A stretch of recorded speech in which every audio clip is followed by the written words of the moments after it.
السلام علیکم ناظرین، آج ہم ایک ایسے سوال کا جواب ڈھونڈیں گے جو اکثر ذہنوں میں آتا ہے۔ کیا اپنی زمین، اپنے وطن سے محبت کرنے والا شخص شہید کہلایا جا سکتا ہے؟ یہ سوال خاص طور پر اس وقت زیادہ اہم ہو جاتا ہے جب ہم اپنے وطن کے دفاع میں جان دینے والوں کو دیکھتے ہیں۔ اسلام میں شہادت کا مقام بہت بلند ہے۔ شہید کو نہ صرف دنیا میں عزت ملتی ہے بلکہ آخرت میں بھی اللہ تعالیٰ کے ہاں خاص مرتبہ حاصل ہوتا ہے۔ قرآن پاک میں اللہ تعالیٰ فرماتا ہے، اور جو لوگ اللہ کی راہ میں قتل کیے جائیں انہیں مردہ نہ کہو بلکہ وہ زندہ ہیں، لیکن تم شعور نہیں رکھتے۔ سورۃ البقرہ 154۔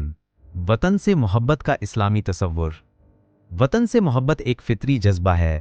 نبی کریم صلی اللہ علیہ وسلم نے مکہ مکرمہ کو چھوڑتے ہوئے فرمایا، اللہ کی قسم اے مکہ، تو اللہ کی زمین میں سب سے زیادہ محبوب ہے، اور اگر میری قوم مجھے نہ نکالتی تو میں کبھی تجھے نہ چھوڑتا۔ سنن ترمذی۔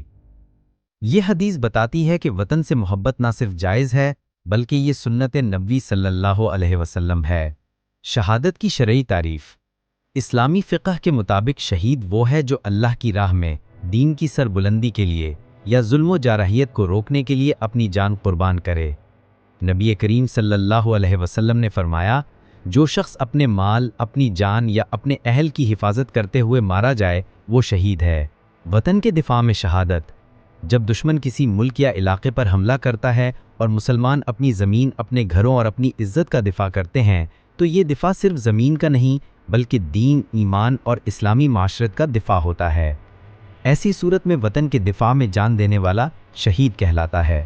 امام نووی رحمۃ اللہ فرماتے ہیں کہ اگر کوئی شخص اپنے وطن یا گھر کے دفاع میں لڑتے ہوئے مارا جائے تو وہ شرعی طور پر شہید ہے۔ شیخ ابن باز کہتے ہیں، وطن کا دفاع دراصل مسلمانوں کی جان، عزت اور دین کا دفاع ہے، اس لیے اس میں جان دینے والا شہید ہے۔ قرآن اور حدیث سے رہنمائی۔ قرآن میں اللہ تعالیٰ فرماتا ہے، اور تم اللہ کی راہ میں ان لوگوں سے لڑو جو تم سے لڑتے ہیں۔ اس آیت کا مطلب ہے کہ اگر کوئی قوم مسلمانوں پر حملہ کرے تو ان کا مقابلہ کرنا جہاد ہے اور اس میں جان دینا شہادت ہے۔ کچھ لوگ سمجھتے ہیں کہ صرف دین کے نام پر لڑنے والا شہید ہوتا ہے، لیکن یہ بات ادھوری ہے۔ اگر جنگ کا مقصد دشمن کو مسلمانوں کی جان، مال، عزت اور دین سے محروم کرنا ہو تو اس میں جان دینا بھی اللہ کی راہ میں قربانی ہے۔ آج کے حالات میں مثال۔ آج فلسطین، کشمیر یا کسی بھی جگہ جہاں مسلمان اپنے علاقے اور گھروں کا دفاع کر رہے ہیں، وہ صرف زمین نہیں بلکہ دین اور اپنی بقا کا دفاع کر رہے ہیں۔ ایسے میں اگر وہ شہید ہو جائیں تو ان کا مقام اللہ کے ہاں بلند ہے۔